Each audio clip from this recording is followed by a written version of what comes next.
हर साल श्रावण मास के शुक्ल पक्ष की तृतीया तिथि को हरियाली तीज का व्रत रखा जाता है। इस साल हरियाली तीज का व्रत 27 जुलाई रविवार को रखा जा रहा है। अखंड सौभाग्य के लिए सुहागिन महिलाएं इस दिन माता पार्वती और शिव जी की विधिवत पूजा करती हैं। श्रावण मास में पड़ने के कारण इसे श्रावणी तीज भी कहा जाता है।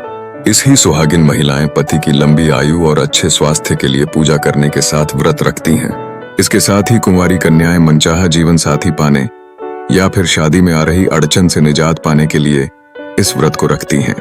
इस दिन शिव पार्वती जी की विधिवत पूजा करने के साथ शिव पार्वती चालीसा के साथ इस व्रत रखा का पाठ अवश्य करें। मान्यता है कि हरियाली तीज को इस व्रत कथा का पाठ करने से आपकी पूजा पूर्ण हो जाती है। आइए जानते हैं हरियाली तीज की संपूर्ण व्रत कथा। पुराणों में हरियाली तीज की ये कथा काफी प्रचलित है। कहा जाता है कि स्वयं भगवान शिव ने माता पार्वती को उनके पूर्व जन्म के बारे में याद दिलाने के लिए यह कथा सुनाई थी।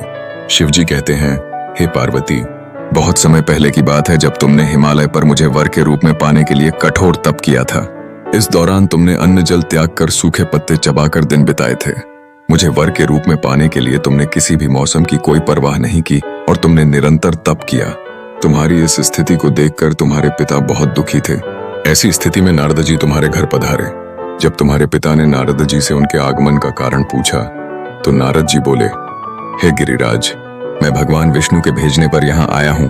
आपकी कन्या की घोर तपस्या से प्रसन्न होकर वह उससे विवाह करना चाहते हैं। इस बारे में मैं आपकी राय जानना चाहता हूँ। नारद जी की बात सुनकर पर्वतराज अति प्रसन्नता के साथ बोले, हे नारद जी, यदि स्वयं भगवान विष्णु मेरी कन्या से विवाह करना चाहते हैं तो इससे बड़ी कोई बात नहीं हो सकती। मैं इस विवाह के लिए तैयार हूँ। इसके बाद तुम्हारे पिता की स्वीकृति पाकर नारद जी विष्णु जी के पास गए। यह शुभ समाचार सुनाया। लेकिन जब तुम्हें इस विवाह के बारे में पता चला तो तुम्हें बहुत दुख हुआ। तुम मुझे मन से अपना पति मान चुकी थी। तुमने अपने व्याकुल मन की बात अपनी सहेली को बताई। तुम्हारी सहेली से सुझाव दिया कि वह तुम्हें एक घनघोर वन में ले जाकर छुपा देगी और वहां रहकर तुम शिव जी को प्राप्त करने की साधना करना।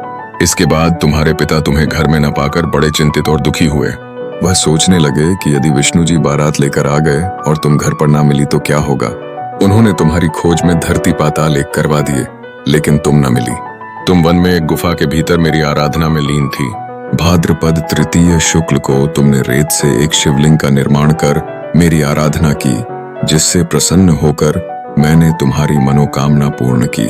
इसके बाद तुमने अपने पिता से कहा कि पिताजी, मैंने अपने जीवन का लंबा समय भगवान शिव की तपस्या में बिताया है और भगवान शिव ने मेरी तपस्या से प्रसन्न होकर मुझे स्वीकार भी कर लिया है। अब मैं आपके साथ एक ही शर्त पर चलूंगी कि आप मेरा विवाह भगवान शिव के साथ ही करेंगे। पर्वतराज ने तुम्हारी इच्छा स्वीकार कर ली और तुम्हें घर वापस ले गए। कुछ समय बाद उन्होंने पूरे विधि विधान से हमारा विवाह किया।